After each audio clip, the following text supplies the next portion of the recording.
Ouais, salut la commu. Alors, je ne sais pas ce qui me prend. En plein cœur de l'été, là, je vais faire une vidéo incroyable. Surtout, j'espère, destinée aux femmes, puisque j'ai un public de mâles blancs de plus de 50 ans, on va dire. Donc, un petit peu de féminité ne fera pas de mal. Voilà. Donc, enfin, le guide ultime, le guide stratégique de la perte de poids importante, la vidéo que moi, j'aurais aimé voir avant de me lancer là-dedans. C'est le résultat de mon expérience sur moi-même. Je n'ai pas mis au point cette méthode du premier coup. J'ai échoué 2 fois avant de faire cette perte de poids importante. J'ai réussi à la troisième fois et donc voilà mes conclusions. Perte de poids importante, donc déjà on cadre le débat. Pour moi, une perte de poids importante, c'est quand tu perds à partir de 10% de ton poids original. Ton poids original est de 80 kg, 10%, 8 kg, 80 moins 8, 72. C'est-à-dire que si tu vas à 72 et en dessous, ça devient une perte de poids importante. Et là, il faut regarder cette vidéo, à mon avis. Sinon, en dessous, c'est pas la peine, c'est pas des changements considérables. Voilà. Alors, le disclaimer, parce qu'on vit dans un monde totalement tarlousé, donc ce n'est pas de la médecine, c'est pas une recommandation à faire ceci et cela, comme d'ailleurs tu vas le voir. C'est une méthode de mon expérience et tu vas voir que je ne vais pas te dire, puisqu'il y a des milliards de vidéos sur le thème, bouffe des cacahuètes, beurre pas ton pain, etc., fais telle méthode, machin. C'est pas du tout. C'est le plan stratégique et tout ce qu'il faut avoir en tête avant de se lancer dans le dégraissage du mammouth, en l'occurrence moi, et que ça s'installe dans le temps. Voilà. Donc, mon expérience est la suivante. La première chose que tu vas faire, c'est faire le tour de la situation telle qu'elle est. Donc, tu vas prendre un beau cahier et moi je l'ai fait pendant un mois, avant de commencer quoi que ce soit, on consigne ce qui est. Je mange, donc mon rapport à la nourriture, ce que je mange, ce que je bois, les horaires, si j'ai faim, si j'ai pas faim, comment je me suis senti avant, comment je me suis senti après. Et on note tout ce qu'on veut. Voilà. Donc moi, j'ai noté les choses importantes, c'est-à-dire les horaires, le temps que je passais à bouffer, etc. Et puis va apparaître, en relisant ton journal de bord, la réalité de ce qui est, sans jugement, sans condamnation, sans dire il faudrait ceci ou cela, etc. On décrit ce qui est, crûment. Et là, les choses vont te sauter aux yeux. Tu vas peut-être t'apercevoir que tu manges parce que c'est l'heure et jamais parce que tu as faim.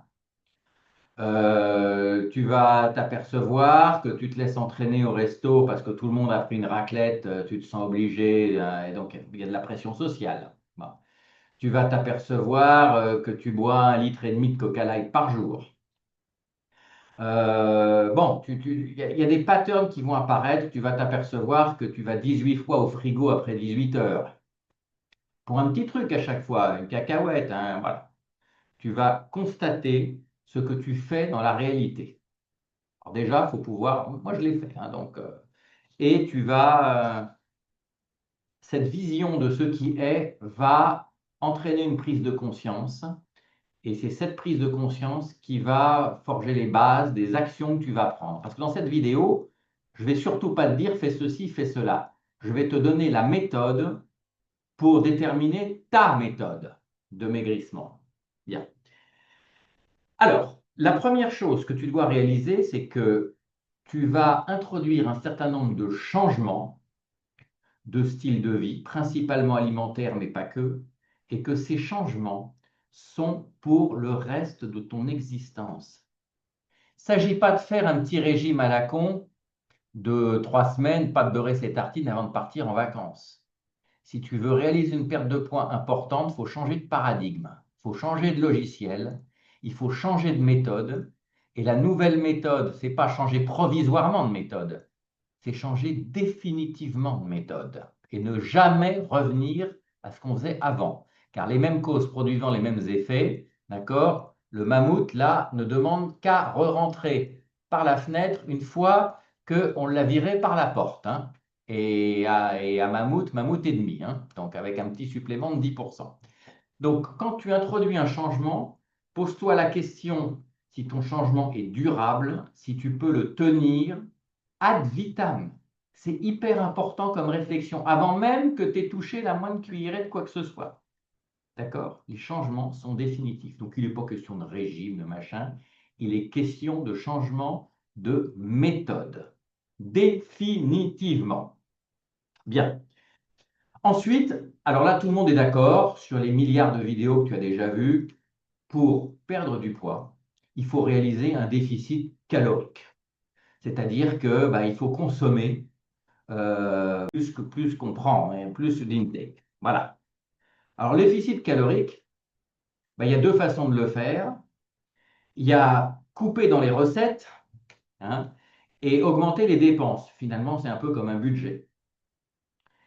Et alors là, ta méthode à toi va être différente. Ça va être ta méthode. En ce qui me concerne, 70% de l'effort à porter sur les recettes, c'est-à-dire sur la bouffe, d'accord, avec tout ce que ça implique, et 30% à impliquer un changement au niveau de la sédentarité, c'est-à-dire à commencer par faire du sport régulièrement, puis après tous les jours, puis c'est une routine de vie. On va y revenir. Bien. Alors, sur la bouffe, il n'y a pas 36 000 mois. Dans mon cas, je me suis aperçu que psychologiquement, je bouffais 2 fois trop. C'est-à-dire que je pouvais sans problème couper les quantités par deux, diviser par deux, sans que ça affecte en rien le métabolisme. Alors, ça n'a pas plu au mammouth, là, mais en fait, il n'y a pas besoin. Il n'y a pas besoin. Donc nous, aujourd'hui, on bouffe pour se calmer la tête dans un monde de fous et de salopards dans lequel on vit. Mais les besoins du corps, parce qu'on va écouter son corps, hein, on va écouter énormément, sont très très inférieurs aux besoins de la tête, si j'ose dire. Donc il faut réaligner les deux. Voilà. Des petites choses que je te dis. Donc personnellement, moi, et là, c'est que moi. Ça m'a conduit à abandonner tout ce qui est laitage non transformé, c'est-à-dire les laits, les yaourts, etc., parce que je me sentais très très mal à chaque fois que j'en ingérais. Par contre, en bon français, j'adore le fromage, qui me fait pas mal à l'estomac, parce que le fromage est déjà prédigéré par des bactéries et donc est plus digeste pour moi. Donc, par exemple, c'est des trucs. Bon. Donc ensuite, comme beaucoup de monde, on va parler du sucre. Le sucre est partout. Le sucre est horriblement addictif et il est bien connu maintenant qu'il est plus facile de se débarrasser d'une addiction à la cocaïne que d'une addiction au sucre. Or, je suis un addict du sucre et tu sais, il y a des sucres lents, des sucres rapides, etc. Mais moi, si j'ai pas mon goût sucré, enfin au début de ma méthode, si j'ai pas mon goût sucré, eh ben, ça allait pas. Je me sentais pas bien. Donc, j'ai banni tout ce qui était les sucres industriels, etc., blanc, roux, machin, etc. Et puis, comme je vis à l'étranger dans un pays tropical et qu'il y a beaucoup de fruits très sucrés, etc., eh ben, je me suis mis à consommer du sucre dans les fruits. C'est toujours du sucre, hein, etc. Donc, fruits, miel, etc. Ça, c'était pour moi pour avoir toujours ce goût sucré. Et pas, voilà. Après, il y a les sucres lents, pas du tout indispensables, hein, les pâtes, le riz, le pain. En fait, quand on les coupe de moitié ou des trois quarts, il ne se passe pas grand-chose, hein. Donc aujourd'hui, et c'est que moi, encore une fois, ce n'est pas ta solution. J'ai une alimentation basée essentiellement sur des apports protéiques importants et des fibres. Voilà. Donc, c'est des œufs, c'est de la viande, c'est du poisson, etc. Et c'est beaucoup de légumes et frais, et toutes sortes de légumes et frais et en ratatouille, etc., etc. Voilà. Bon. Alors ensuite, donc en diminuant, pas de petit déjeuner, j'ai supprimé, donc je fais de l'intermittent fasting, c'est-à-dire que personnellement, et ça faut pouvoir le faire, pareil, c'est que moi, c'est ma méthode. Je mange une fois à 11 heures et une autre fois à 18 heures et ça suffit bien. Et je retouche à rien entre les deux. Et ça va très bien, et ça produit. Bah, ça produit le passage entre mammouth noir et ce monsieur-là, voilà, que je suis aujourd'hui. Alors, le bon rythme, le total, que j'ai appris également, le bon rythme de perte de poids, celui qui ne te stresse pas trop, c'est 1 kilo par semaine, pas plus. D'accord? Déjà, 1 kilo par semaine, en pleine période de chute, n'est-ce pas? Ça suffit. Alors, tu vas me dire, 1 kilo par semaine, c'est formidable, c'est merveilleux. Parce que j'ai appris, c'est qu'1 kilo par semaine, quand ça dure des semaines et des semaines et des semaines et des mois, parce que j'ai perdu plus de 20 kilos, eh ben on se sent très mal, contrairement à ce qu'on pourrait penser. On se sent très mal pour plusieurs raisons. D'abord, on ne commence pas par maigrir d'où on veut, on maigrit les doigts, on maigrit. Alors, il y a la graisse interne du corps qui s'en va également. Et donc, tous les organes internes se mettent à bouger, hein, ça cavite un petit peu. Et donc, on se sent très mal pendant quelques mois, le temps que tout reprenne sa position. La peau, elle tombe, voilà, on se sent très mal, c'est normal, il faut tenir le coup. D'accord? Alors en général, ce qui nous aide à voir, bah, que tous les matins, parce qu'on a une balance de précision qui nous dit, etc. Tous les matins, on tient, mais on sent pas si bien que ça finalement. Voilà.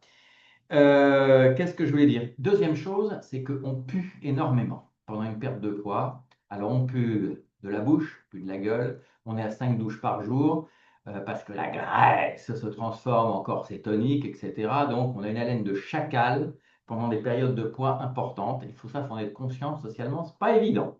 Bien. Donc, voilà, tu notes, tu vas appliquer ta méthode, ce qui va marcher pour toi, obtenir le déficit calorique. Et ensuite, moi, je me suis mis au sport. Je faisais pas du tout de sport. Alors, encore une idée totalement préconçue. Le sport, la salle, fera absolument pas maigrir, hein. Absolument pas. En revanche, elle va tonifier l'ensemble du système musculaire qui, au repos, va dépenser plus de calories, c'est-à-dire que ça va augmenter le métabolisme. Et donc, la perte de poids se fait essentiellement en journée, hors des périodes où tu es à la salle. Mais cette tonification est indispensable. J'ai pris les 9 premiers mois un coach parce que j'avais peur de me blesser et que quand tu ressembles à mammouth ici, et que tu commences à faire de l'exercice, à courir, etc., tu peux prendre des risques pour ta santé cardiovasculaire, etc., parce que tu mets le corps sous tension brutalement, c'est un stress brutal, et il faut y aller doucement. Donc j'ai pris un coach pendant 9 mois avant de pouvoir m'en passer. Voilà. C'est tout ce que je voulais te dire. Je ne veux pas te saouler, tu vois. Changement à vie, déficit calorique, pour moi à 70% par la bouffe et à 30% par le sport. Une alimentation protéinée et fibres essentiellement à 90%. On ne se sent pas bien, c'est difficile, il faut tenir le coup. Et pour moi, l'enjeu en vaut carrément la chandelle parce que la liberté, c'est d'abord et avant tout d'être en santé. Et en santé, c'est pas de ressembler à ce machin-là que j'ai été. D'accord? Donc voilà, c'est dur psychologiquement. Le sucre, c'est dur, mais ça se fait. Je l'ai fait. J'ai échoué 2 fois. Au bout de la troisième fois, j'ai appliqué la petite recette et j'ai réussi. Salut!